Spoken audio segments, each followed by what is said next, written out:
변실금에 대한 이해가 부족한 분들이 많습니다. 이대 목동병원 대장학문외과 정순섭 교수 함께합니다. 교수님 네, 안녕하세요. 안녕하세요. 네, 변실금을 잘 모르는 분들이 많던데요. 변실금은 뭐 방구든 아니면 묽은 변이든 굳은 변이든 간에 네, 나도 모르게 속옷에 붙인다든지 아니면 변이 마려운데 화장실까지 가는 기간을 못 참고 실수하거나 하는 그런 걸 변실금이라고 얘기를 합니다. 예. 그럼 요실금과 변실금의 원인을 볼 때 두 개가 서로 맥락이 좀 비슷하다고 봐야 될까요? 비슷하다고 볼 수도 있고 좀 다른 부분도 있고 그렇습니다. 뭐 예. 골반 근육이 나이 들어서 약해지거나 하면 두 개가 다 생길 수가 있고요. 네, 그렇지만 이제 변실금 같은 경우는 뭐 항문을 다쳤거나 항문 수술을 했거나 다른 원인에 의해서 생길 수 있고요. 특히 이제 네. 분만하고 나면 이제 관략근을 조금 다치는 경우들이 있거든요. 여성분들 그런 경우에도 변실금 생길 가능성이 있습니다.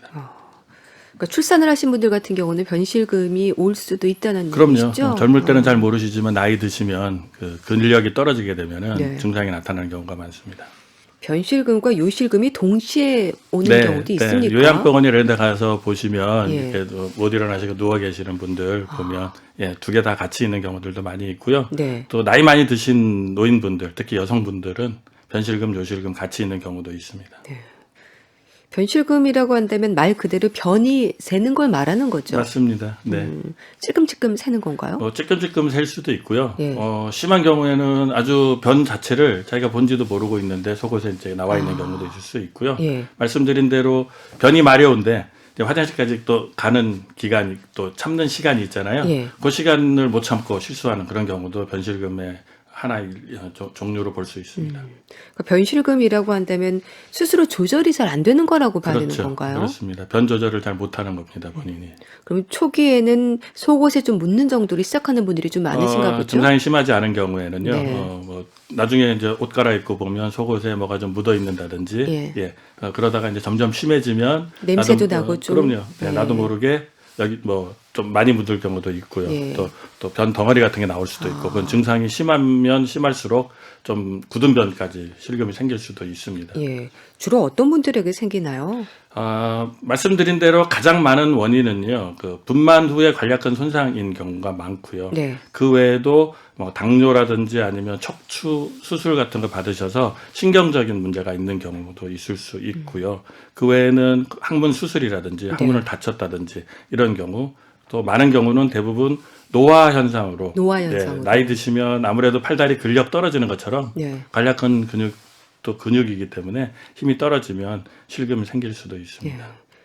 요실금은 뭐 기침이나 자극에 의해서 소변이 지리는 거잖아요. 네. 변실금도 기침이나 좀 자극을 받으면 변이 새는 건가요? 아주 심한 경우 그러실 수도 있는데요. 예. 보통은 그런 정도는 아니시고요. 뭐 복압이 너무 증가되는 거, 물론 기침도 뭐 영향을 줄 수는 있습니다만은 요실금처럼 뭐 기침한다고 해서 변이 찔끔찔끔 새거나 하는 그런 경우는 그렇게 흔하진 않습니다.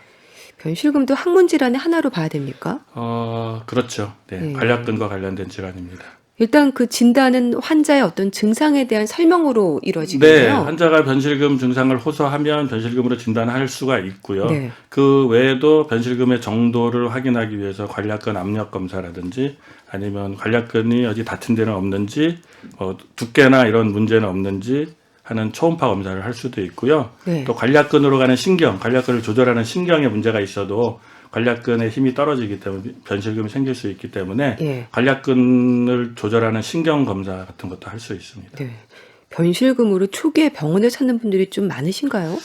초기에 오시는 분은 사실은 그렇게 많지 않습니다. 대부분 증상이 좀 1년, 5년 이렇게 좀 한참 1년, 5년? 네, 한참 지난 후에 방문하시는 경우가 많고요. 네. 처음에는 대부분 이제 대수롭지 않게 생각하시거든요. 뭐 어쩌다 그럴 수 있지. 왜 변 보고 나서 뒤처리 깨끗하게 못하면 가끔 속옷에 묻을 수도 있지 않습니까? 뭐 그렇게 생각하시는 분들도 많은데요. 그런 것조차도 변실금의 초기 증세일 수 있기 때문에요. 특히 방귀를 잘 못 참으시는 경우, 그런 경우도 변실금 초기 증세로 볼 수 있습니다. 방귀와 함께 변이 나오는 건가요? 그거는 조금 다른 문제고요. 이제 방귀도 보통은 잘 참으실 수 있잖아요. 근데 뭐 조금 나이 드시거나 아니면 분만을 많이 하신 분들, 이런 분들은 조절이 안 되죠? 조절이 안 되고 좀 가스가 많이 차면은 참지 못하고 실수하는 경우들 많이 있죠. 이제 그런 경우도 변실금 증상의 일환이라고 볼 수 있습니다. 네. 확진을 위한 검사는 어떤 것들을 하게 되나요? 항문 내압 검사라고 항문의 압력 검사. 내압 검사. 네. 그리고 관략근에 손상이 있는지 문제는 없는지 하는 관략근 초음파 검사. 네. 그리고 관략근을 지배하는 신경에 문제가 있는지를 확인하는 신경 전도 검사 같은 검사 등을 할 수 있습니다. 그런 것들은 간단하게 할 수 있는 건가요? 그렇게 뭐 어려운 검사는 아닌데 예. 조금 불편한 검사이실 수 있습니다. 그렇군요. 네.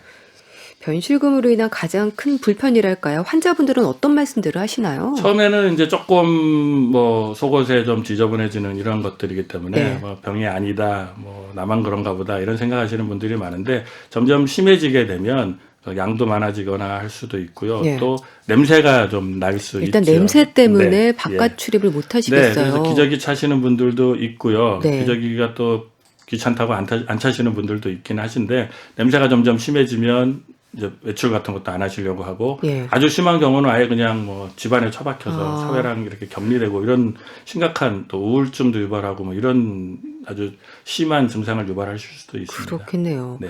변실금으로 인한 감염의 위험은 없을까요?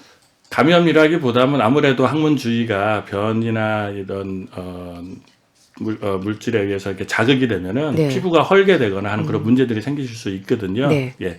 그거로 인해서 피부에 염증이 생기거나 아니면 잘못되면 농양이라든지 이런 게 생기실 수는 있죠. 네. 변실금이 좀 흔한 질환이라고 봐야 됩니까?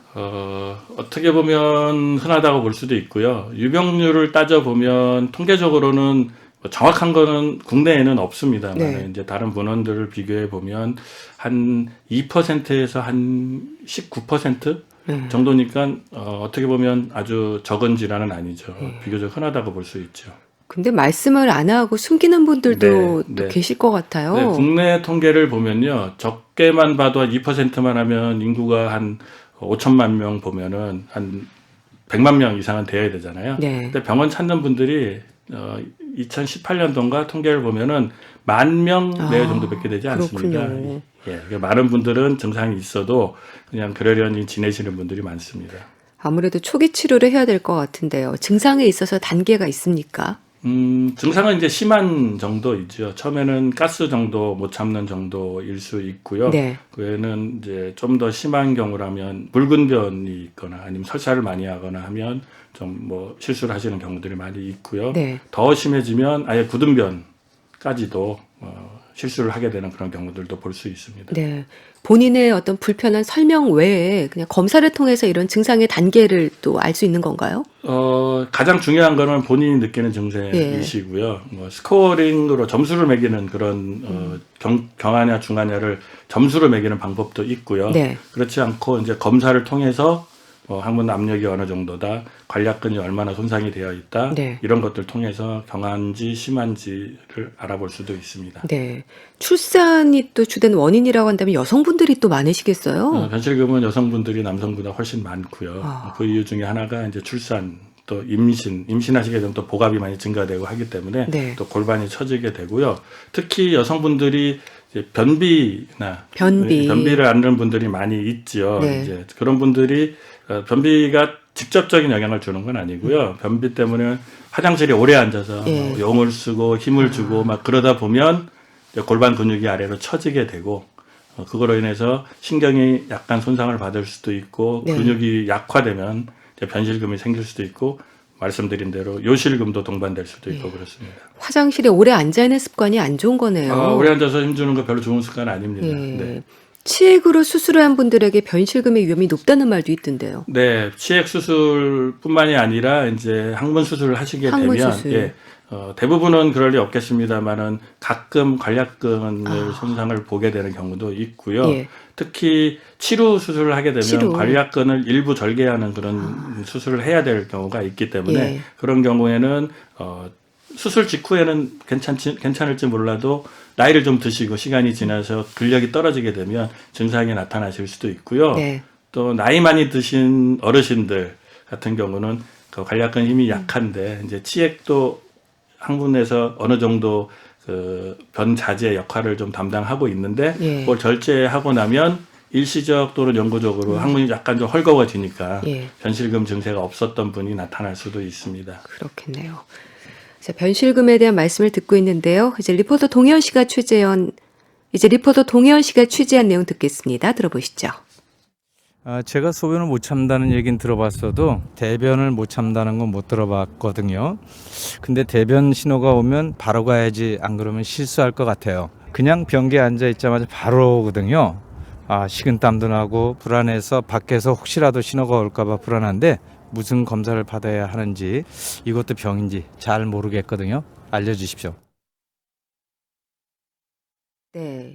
변이 새는 변실금과 대변 신호가 오면 참지 못하는 건 같은 의미인가요? 변실금의 증상이 이제 크게 보면 두 가지라고 말씀을 드렸잖아요. 네. 하나는 이제 수동입니다. 나도 모르게 속옷에 묻히는 증세고요. 또 하나는 능동 변실금이라고 해가지고요. 급박 변실금이라고 급박 얘기하는. 변실금. 예. 변이 마려운데 오래 참지 못하는 거죠. 네. 예. 이분 같은 경우는 아무래도 급박 변실금의 증상을 보이시는 그런 경우라고 보이고요. 네. 아마도 항문 수술을 과거에 하셨던 적이 있거나, 수술한 적이 있거나. 치료라든지 이런 항문 수술을 했던 분들이 이런 급박 변실금이 생길 수 있는 경우가 많고요. 네. 그렇지 않더라도 출산하신 이후 오래되신 여성분이라든지 관략근 자체가 워낙에 좀 약하신 분들, 네. 이런 분들은 나이를 좀 드시게 되면 이런 급박 변실금 증세를 보이실 수 있습니다. 네. 이런 증상이 병인지를 질문을 하셨습니다. 병이죠. 병이라고 봐야 되나요? 네, 네. 치료가 필요한 거죠, 그러니까. 치료라고 하기도 그렇고 이제 네. 본인이 관리를 하셔야죠. 관략근을 좀 튼튼하게 하기 위해서 케겔 훈련 잘 알고 계시잖아요. 네. 관략근 오므리는 케겔 훈련. 운동. 네. 노래도 있죠. 항문을 조이자. 네. 그런 것처럼 네. 평상시에 항문을 오므리는 연습을 자꾸 하시면 우리가 왜 팔굽혀펴기나 아니면 아령 이렇게 들면은 팔 근육이나 알통 이렇게 커지는 것처럼 네. 관략근도 자꾸 이렇게 운동을 해주면은 근육이 좀 튼튼해져서 변실금을 예방하거나 아니면 증상을 줄이는데 초기 증세가 있을 때는 도움을 줄 수 있습니다. 네. 그러니까 이분은 신호가 오면 바로 화장실로 가야지, 그렇지 않으면 바로 실수를 한다고 하셨는데 네. 이런 분들이 그래도 또 계신가요? 간혹 말씀을 안 하셔서 있습니다. 그렇지. 예, 나이 드시면 누구나 다 이렇게 되실 수 있고요. 네. 예, 그래서 이런 증세가 있으신 분들은 가급적이면 외출을 하거나 하시기 전에는 꼭 변을 보고 가시는 게 좋고요. 네, 외출 전에. 예. 특히 이제 뭐 관략근 문제가 아니더라도 네. 과민성 장증후군이라고 아니면 설사를 자주 하시는 이런 분들이 있으시거든요. 변이 좀 묽게 되면은 아무래도 굳은 변보다는 참기가 더 어려웠거든요. 네. 예. 그래서 어떤 분들은 뭐 음식이나 아니면 음주 후에 이런 과민성 장증후군 있는 분들은 네. 변이 마려우면 바로 화장실을 가셔야지, 예를 들어서 뭐 출근길이나 이런 데 버스나 지하철을 타고 가시다 보면 낭패 보시는 경우도 가끔 있을 수 있습니다. 네. 그럼 과민성 장증후군하고 변실금하고도 연관이 있는 건가요? 그렇지는 않고요. 꼭 그런 건 변이 아니고요. 묽어지게 되면 아무래도 이분처럼 오래 참지 못하시는 분들은 네. 묽은 변은 더 참을 수가 없거든요. 오래 참지 못하기 때문에 그렇죠. 묽은 변이 생기지 않도록 조심하시는 게 중요합니다. 네. 치료를 안 받고 놔두면 증상이 점점 더 심해질까요? 나이를 드시면 아무래도 근력이 떨어지기 때문에요. 변실금 초기 증세가 있으신 분들은 초기부터 관리를 잘 하지 않으시면 점점 심해질 가능성이 많습니다. 네. 자, 그렇다면 어떤 검사를 받아야 하는지도 질문을 하셨습니다.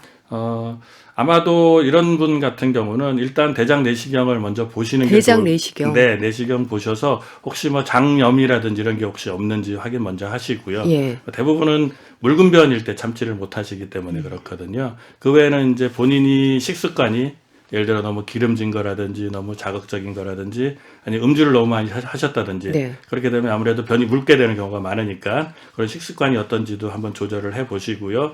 그 외에는 병원에 가서 해볼 수 있는 검사로는 관략근 압력 검사라든지 네. 관략근의 근육이 어떤지 초음파 검사 정도를 해보시는 게 도움이 될 수 있습니다. 치료는 어떻게 진행이 될까요? 이것도 수술을 해야 될까요?